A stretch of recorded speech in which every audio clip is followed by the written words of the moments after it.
The Nightbeat starts right now. As he promised, Bexar County Sheriff Javier Salazar firing one of his lieutenants who posted multiple photographs on Facebook showing her near the U.S. Capitol during the deadly January 6th riot.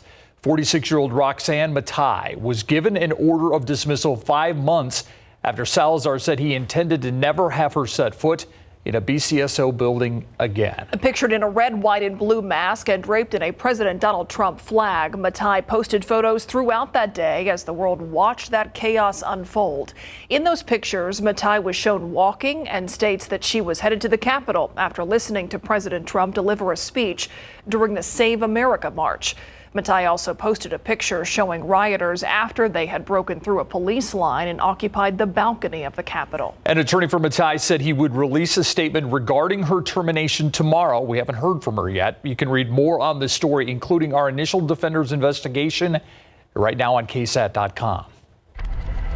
San Antonio police still on the hunt for multiple suspects they've dubbed the Fiesta Bandits. Police released images yesterday of the people they believe have burglarized and in some cases even damaged several vendor tents at Market Square after Fiesta hours ended.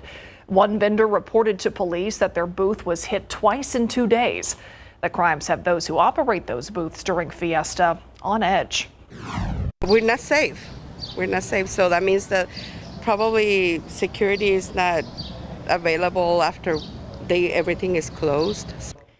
If you recognize these suspects or have any information related to these crimes, you're asked to call SAPD's Central Property Crimes at 210-207-7990. And today we learned the identity of a woman who led police on a chase across San Antonio's west and south sides, 33-year-old Nini Shante Sumlin, facing several charges in connection with that case, including evading arrest, aggravated assault on a public servant, and 6 counts of aggravated assault with a deadly weapon. It all started in the 3600 block of Fredericksburg Road, where officers tried pulling someone over after they say she committed traffic violations. While trying to get away, officers say someone rammed her SUV into a police cruiser and 2 other vehicles. She eventually came to a stop at a 7-Eleven on South Zarzamora Street near Frio City Road, where officers descended on her and made the arrest. A place of healing, rehabilitation, and community for veterans is inching closer to reality. The Valor Club mixed-use development. It will be along East South Cross at Pecan Grove, where the old Pecan Valley Country Club golf course once was. The Night Team's Patty Santos tells us that property could finally break ground in about a year. There's really nothing like what we're developing. It'll be the first of its kind in San Antonio. The Valor Club is a vision of a mixed-use living, rehabilitation, entertainment, and education campus dedicated towards veterans in transition. The development has been in the works for years, but the groundbreaking for the first phase is finally around the corner. We hope that within a year we would be under construction and moving forward with the project. The entire project involves a 200-plus acre campus estimated over $200 million. Designed for the first 324 units is nearly complete. About 227 of those will be eligible for Section 8 housing and Veterans Affairs supportive housing. If you could find a veteran a $456 apartment, that's a home run all day long. Jeff Anderson, lead case manager with Sam Ministries Veterans Program, says the Valor Club model is one that they hope will work to prevent veteran homelessness. It creates like a esprit de corps. It helps them feel belonging again. And a lot of the veterans that are the ones that we normally help are a lot of the older veterans that are disconnected. The design has changed a lot over the years, but not the mission. This whole campus is a part of that healing process that we intend to deliver as a part of this community. The San Antonio Housing Trust has approved a property tax exemption, and there's been some pushback on this project from homeowners in that area because they say while the selling point of helping veterans is great, they fear that at some point these units will house the general public. Steve, Myra.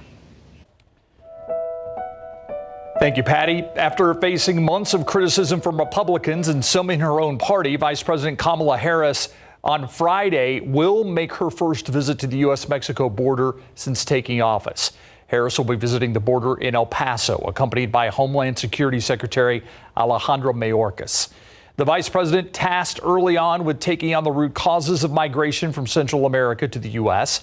Earlier this month, Harris visited Guatemala and Mexico, where she met with both nations' presidents and local officials to discuss economic and humanitarian solutions to the issue. But she's still faced backlash for not making a trip to the border itself, something Representative Tony Gonzalez, a Republican, says is long overdue. I'm very disappointed that it's taking them months in order to do this. And ideally, this is just the first step. But visiting is really important to that. You know, by waiting months to go along, it's really has shown the lack of importance that that the administration has given to border communities, to the border crisis in general. The vice president has noted as a senator from California, she's visited the border in the past, and she asserts that unless the root causes of migration are addressed, the situation there will never be fixed.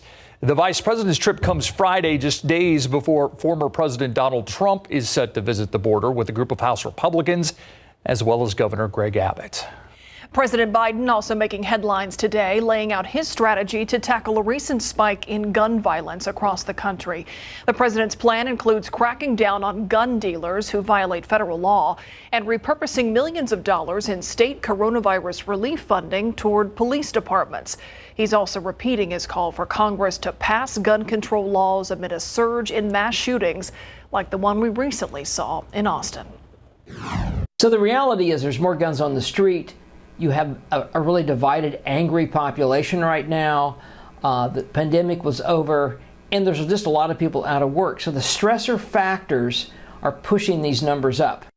The White House insists that rising crime rates will not impact ongoing bipartisan negotiations over comprehensive police reform in Congress. The latest now in the push for election reform. Civil rights leaders have scheduled a march on Washington later this summer.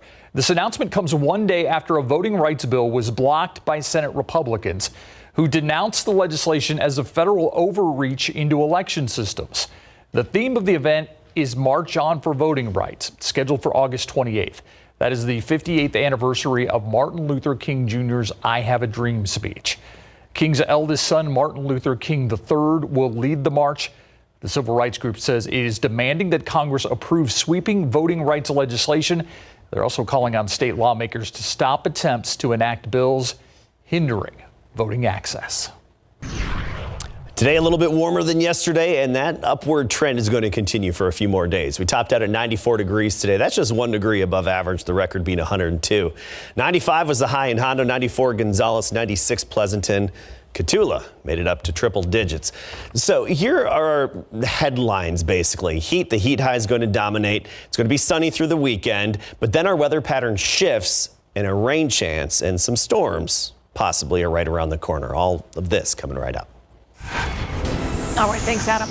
Are the mRNA vaccines from Pfizer and Moderna safe for teenagers? That's a question the CDC panel has now answered after some teens developed a mild heart condition following their shots. The results when the Nightbeat continues.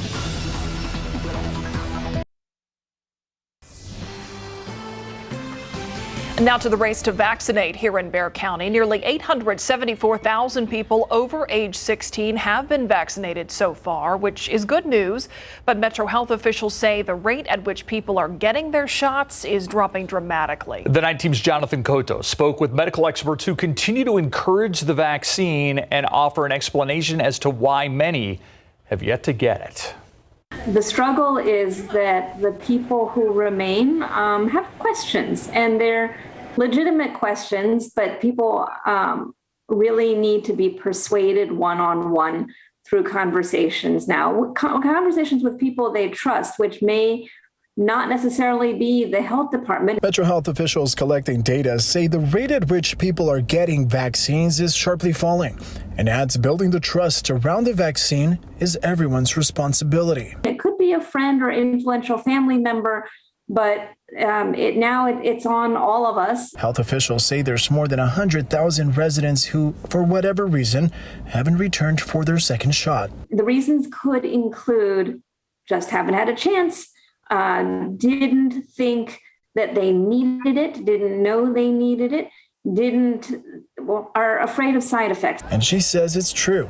The short-lived side effects of the second dose is a sign the vaccine is working. She also says many people believe one shot of the vaccine is more than enough if they've already had the infection. So that's still being studied. What we recommend right now is that everybody just get 2 doses. And it doesn't matter how long ago it's been. With the infection rates of the Delta variant on the rise globally, local medical experts can only assume that it's here in Bexar County, although it's hard to know for sure as testing is only being done on a very small amount of positive results. And as events such as this, as Fiesta welcome back a sense of normalcy, the push for vaccination races on. We're going to see this Delta variant become the predominant strain. It's more transmissible. And for all of these people, particularly it's good for people that are unvaccinated. And with vaccination rate dropping, health officials fear they'll see variant infections rise in the coming months, which is a blow to the progress made so far. The more people that we have that aren't vaccinated and are infected, that puts pressure on the immune systems of people that are vaccinated and increases the chance of them having breakthrough infections. Jonathan Cotto, KSAT 12 News. For those of you still needing a vaccine, you'll have one more opportunity to pick up the Johnson & Johnson shot while attending Fiesta. On June 27th, you can get your single-dose vaccine at the Metro Health tent during a day in Old Mexico and Charallada. Shots are being offered on a walk-up basis for free. That booth will be open from noon until 5 p.m. Pfizer and Moderna vaccines are safe for teenagers. That is the message from a CDC panel, despite finding a likely association between those shots and a rare but mostly mild heart inflammation in young people. Out of the more than 26 million doses given to teenagers, 323 cases of that condition were confirmed. The move comes as the FDA finalizes a new warning about the Pfizer and Moderna vaccines. Experts argue there is a greater risk of heart inflammation from COVID-19 itself. The good news is it's mild, it's short-lived, it appears to be self-resolving. The effort to get more teens vaccinated comes as the more contagious Delta variant spreads to at least 48 states. With just 1/3 of 18 to 24-year-olds having received at least one shot, that age group is experiencing one of the highest rates of infection. And turning to consumer news, the American dream of owning a home growing increasingly difficult to obtain. A new report shows home prices in the U.S. have climbed to unprecedented levels. According to a report from the National Association of Realtors, the median existing home price in May, a little more than $350,000. That's up 24% from last May and the highest price on record. The report also shows low inventory driving up prices coupled with huge demand, which is actually keeping some people out of the market right now. The really concerning part about this home buying market is that we are leaving a lot of people behind. We see nearly a quarter of all transactions are all cash right now. Those are wealthy buyers. Some good news, though. Homeowners may soon catch a break. The National Association of Realtors says more inventory coming into the market as people get vaccinated and feel safe listing their home and as new home construction increases. Let's take a look outside tonight with Sky 12. Plenty of people out and about. We're looking at Market Square here. Of course, NIOSA now in full swing. We had some people from the newsroom head out there tonight and they confirmed it's hot. And it's on, of course, the concrete and blacktop. So is this Market Square or is this La Villita? Is it La Villita? We still have people out and about for NIOSA? I want to say La Villita. Okay. Says Market Square. We'll believe what the helicopter pilot says. I bet there were plenty of people in this area just happy to be out there. And all baking together during the day. Yes. But once that sun goes down, it feels so much better. We've all experienced that at the various Fiesta events we've attended. And yeah, it feels better once you get in that shade and that sun goes down. The difference is, in April, the sun's down a lot earlier than it is in June. I mean, we just had the summer solstice, the greatest amount of daylight all year long. And so that's just one of those factors that we're having to deal with Fiesta in June. Let's talk about high temperatures. Tomorrow, 95. By Friday, about 97. And then you see we start to gradually baby step downward again.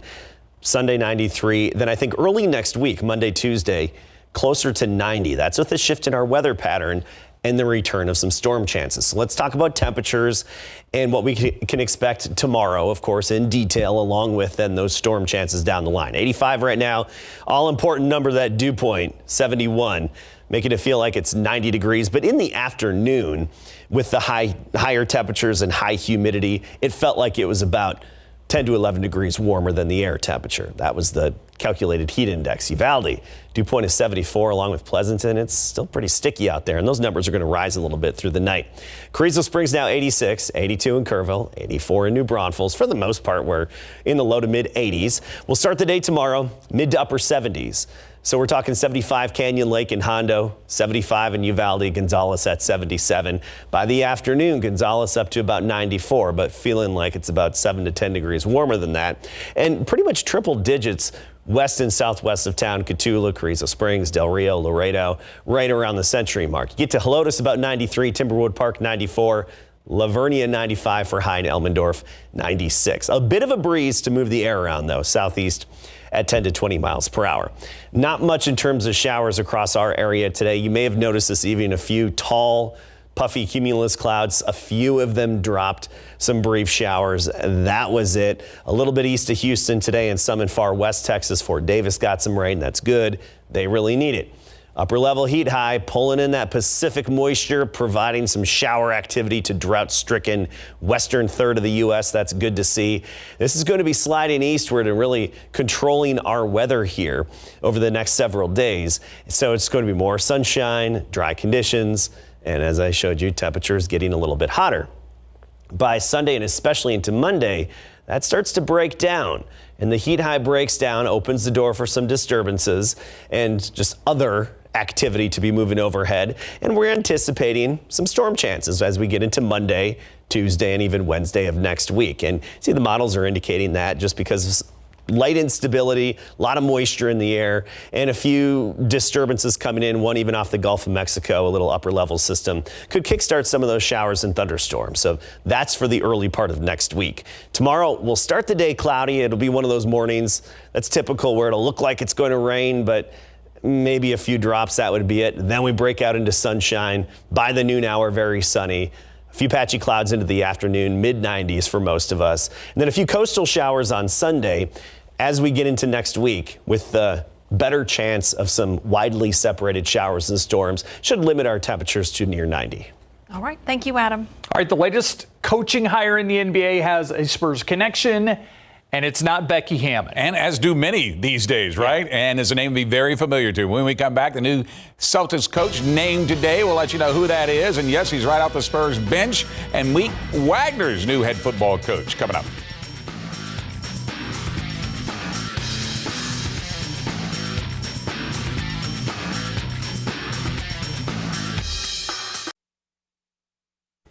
Another product of the Spurs organization getting his shot as head coach of the NBA. Ime Udoka has been hired by the Boston Celtics as their new head coach. As according to the Associated Press tonight, that says the Celtics have tagged the Brooklyn assistant as their new head coach. Udoka spent 7 years on the staff of Greg Popovich here in San Antonio, including the 2013-2014 season when they got back to the NBA Finals and won their final of 5 NBA titles the Silver and Black have been able to secure after a stint with the Spurs and an NBA championship ring. Udoka joined the Philadelphia 76ers staff in 2019 and this past season with the Brooklyn Nets staff. He replaces Brad Stevens, who moved up into the Celtics front office when Danny Ainge retired as the president of the team.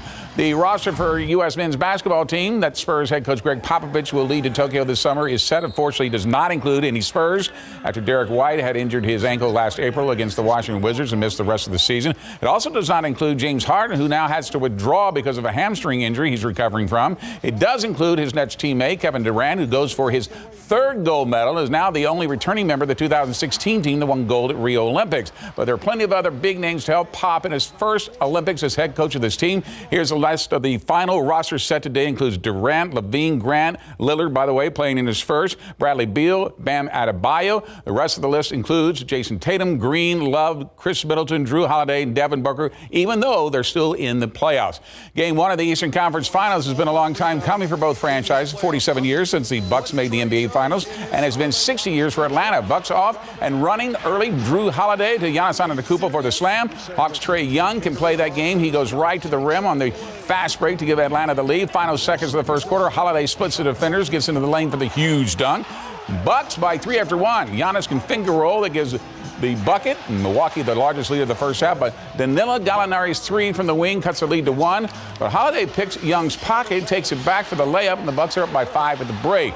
Now the Hawks soar in the third. Young lobs it into John Collins for the alley-oop. Hawks on a 21-8 run, 6-point lead. A little later, Young feeling it, little shimmy and shake his shoulders before hitting the 3. Hawks up 8. Then Holiday 3 gets the Bucks within 3 going into the fourth quarter. Bucks by 4 with less than 2 minutes to play. Collins from the corner makes it a 1-point game. Then Young driving the lane, puts up the shot, and it's in and out, but Clint Capella is there for the putback and the lead. Final chance for Milwaukee down 3. Chris Middleton for the 3. That's off the mark. Trae Young with 48 points, 11 boards, leads Atlanta to the 116-113 victory. Vanessa Bryant, the widow of the late Kobe Bryant, the mother of their daughter Gianna, has entered into an agreement along with families of these 6 other victims to settle a lawsuit filed after that helicopter crash in California in January 2020. The settlement agreement was filed in federal court last Tuesday, according to ESPN, but the terms of that settlement have not been revealed. Kobe, his 13-year-old daughter Gianna, and 6 other passengers were killed when the helicopter they were riding in crashed while trying to get to Thousand Oaks, California for a game involving Kobe's daughter.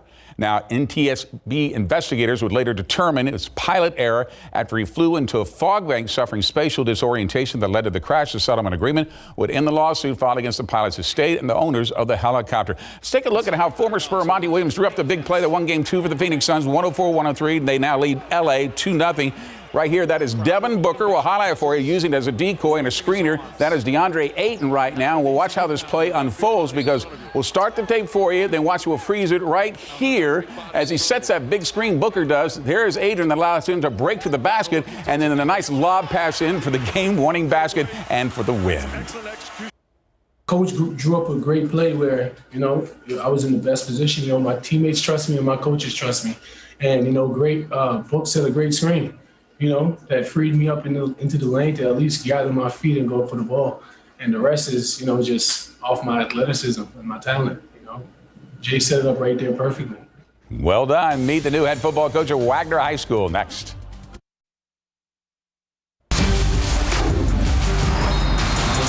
Wagner High School has a new head football coach. He's Jason Starren, who was promoted from offensive line coach to Thunderbird's new head coach, who replaces Charles Bruce, who moved to Northside School District after he was named the new head coach at Brandeis. Starren is a product of the Judson School District, where he was part of the 2 state football championship teams before graduating in 1994. Now he's getting his big break. Judson was it was a dynasty, and it really still is. I'm proud to have been in that program. I learned a lot. Coach Rutledge really he put a premium on character and effort, and I think those are some of the things that I've kind of carried with me through my entire playing and coaching career. That's just incredible, the type of people that they turn out in that Judson and now Wagner high school football program. You can add Veterans Memorial to it as well. And what's hard to believe, we're less than a month away from the Dallas Cowboys training camp in California. And right after that, when we come back, we start high school football previews. Yeah, it's good to be back to normal. Do you have your bags packed for Cali already? Not yet. Yeah. Some work to do. I know you're really looking forward to it, so I thought maybe you'd already packed. Got to jump on it. Yeah. We'll be right back. Other than some early morning clouds, a fairly sunny stretch here for the rest of the week and even on to start the weekend. Temperatures, for the most part, mid-90s until we get into next week. A little pattern shift. That's going to tamper temperatures to about 90 degrees. So not quite as warm, but still muggy and sticky out there, and a chance of thunderstorms as well. All right. Thank you, Adam. That's it for the Nightbeat. GMSA starts at 4:30. Have a great night.